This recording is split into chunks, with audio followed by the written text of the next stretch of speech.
Hello, welcome to Gab's Drams. Tonight we're going to come away from the independent bottling and we're going to look at an official bottling tonight. And the bottle I've picked tonight is a Deanston 12-year-old. It was actually gifted to me by two friends when I retired 2 weeks ago.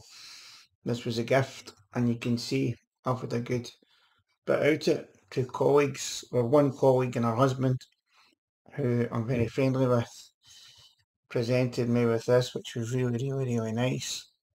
What else? And they gave me this, which I thought was quite unique. Just a wee Glencairn cufflinks. I don't know whether you can see that. Two Glencairn cufflinks in there, and a Glencairn keyring. And I thought that was very nice of them. I've known Sandra for a long time, worked very closely for a long time, and it was very. We had them over for tea, and they brought us. I thought it was very kind of them. They're Deanston fans. I don't drink a lot of Deanston, but when I'm in their company, we tend to drink Deanston. I've never really had an official bottle of Deanston. It's always independents, as you know. So I was really pleasantly surprised with this. So I'm not going to go into the price of it because it was a gift, but you could probably look it up if you wanted. It's non-chill filtered and it's 46.3%. It's got a few signatures on it. The writing's very difficult to read. It says built in the River Teeth, driven by water power to establish. It's a distillery I'd like to go and visit actually. It's not very far from here. It says Doon, but I would class it as Calendar. It's only 40 minutes up the road to here. So maybe one day I might decide to go get somebody to chauffeur me, but there's no point in me going to a place that isn't I can't drive. So we poured it 20 minutes ago. It's a 12-year-old. It looks quite nice. We'll take the lid off it. We'll bring it up to the nose. We'll do the legs first, shouldn't we? Never mind bringing it up to the nose and see what we've got. The bead, the eyes are, there's spaces in between them. There's gaps in, they're not really tight like some whiskies. They're not moving at all. So the viscosity is pretty good on it. The other's starting to move now. There's a couple moving quite quick and there's a couple moving quite slowly. So we'll take it down gently. We'll bring it across. We'll bring it up nice and slowly. 46% did I say? Yep, 46.3.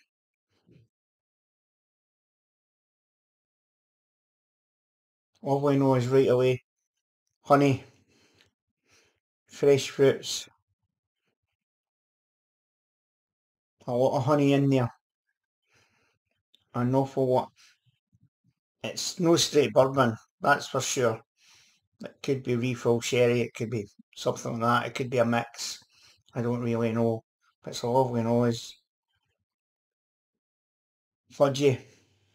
It's got like bourbon notes, it's got a lot of bourbon notes. I think she's too dark for a bourbon.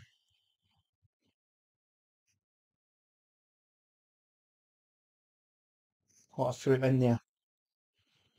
Lovely, sunny night to sit in the garden. Well, I've not had that for the last couple of days, have we?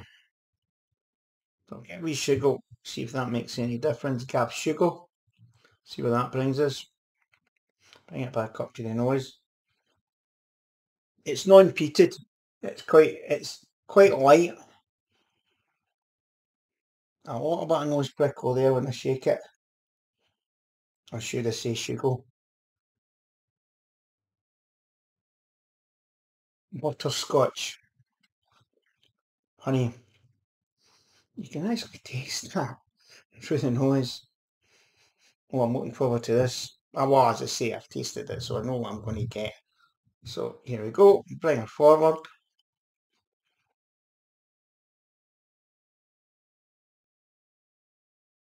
Mm.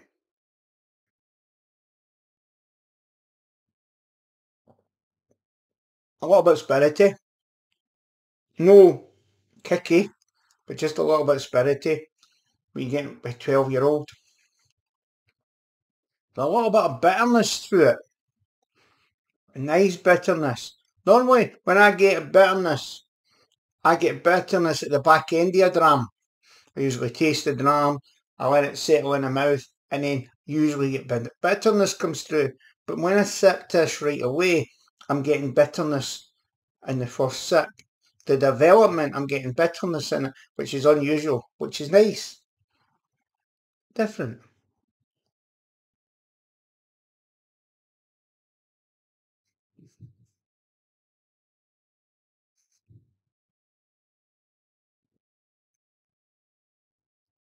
That's unusual. It's very waxy. It's very thick. It covers the mouth. It covers the mouth quite quickly. And that bitterness takes over, but it's a nice bitterness. What else am I getting?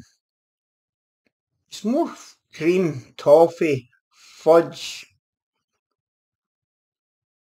I'm going to contradict myself here. I'm not getting any sherry notes from this at all. None whatsoever. I mean, I don't know what the makeup is, but looking at it, I would think there's sherry in there or it's a refill sherry or whatever. I could be wrong.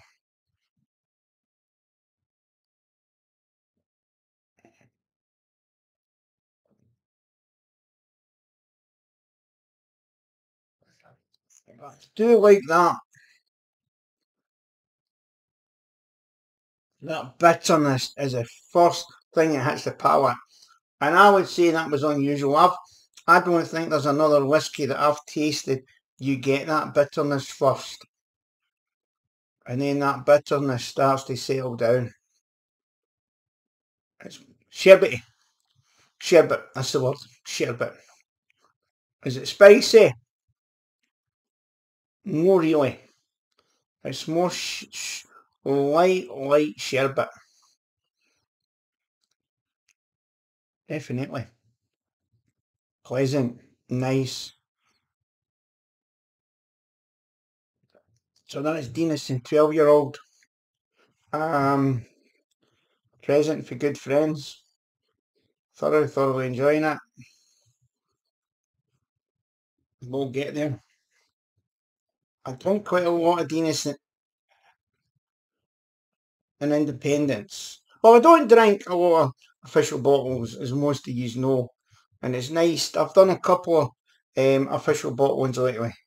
It's nice to change things. And then I had a mad moment last week and done the blind test, and I thought it was a laugh. I thought it was good. I got 4 replies, which was interesting. I think people are frightened to try and blend whiskey. I think people should have a go. But maybe that's not why they drink whiskey. Maybe they drink whiskey for the enjoyment and the pleasure, which I do. But I also like to take it a step further and try to find out what the flavours is. So, in saying that, forgive me, I'm going to take this down to see what this does. And it is chill filtered, you can see.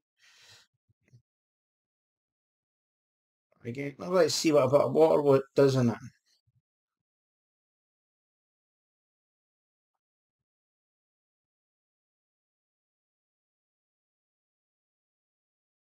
Alice, palate. The nose is slightly different. More jammy. Honey's still there. More jammy. Definitely non-peated. There's no peat in that whatsoever.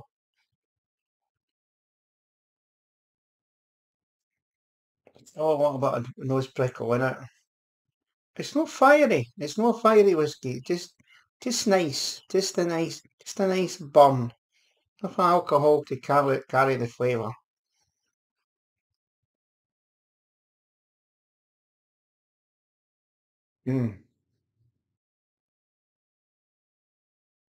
That's even nicer. Now, I wouldn't put any more water in it. That was a fair bit of water in it, and that would probably kill it. Nice summer's dram, nice drinking dram. A good dram. No kicker. A nice, lovely dram to drink on a summer's night, I would imagine. Bitter. The water takes the bitterness away from it. On the first, when I drunk that neat, the first thing I got was bitterness. Now I put water in it, I'm not getting that bitterness. I'm getting it, but no right away. Let's see.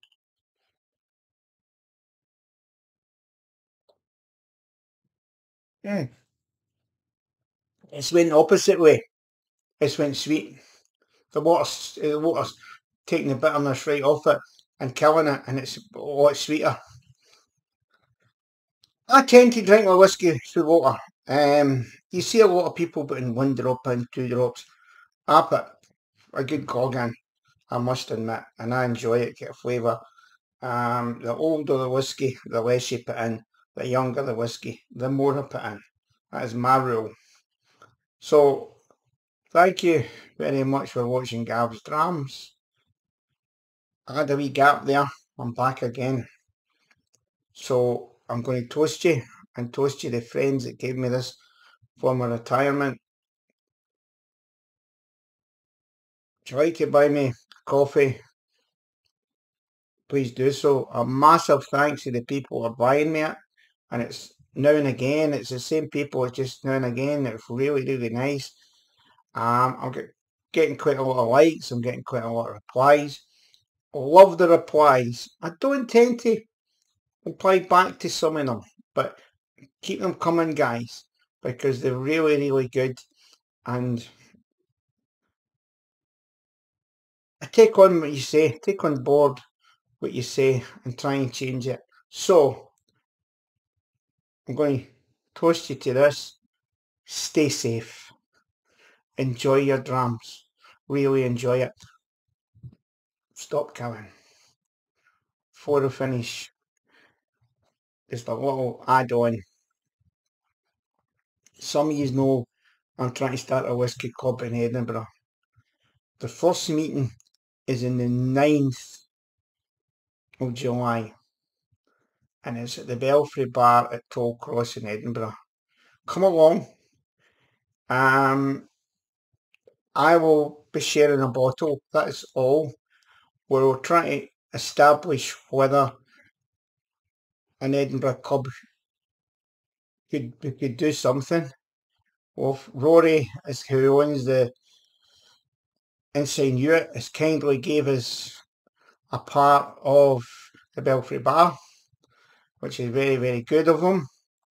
And if it works, we can use the Belfry Bar as a meeting place, but it's got to work. It can't have people come in and bring a whiskey and just drinking whiskey. It's got to be run properly. It's got to be done in a club environment. What I want to do is decide how much people are prepared to pay for a club. How much are they prepared to pay for a yearly sub? How much are they prepared to pay for meetings?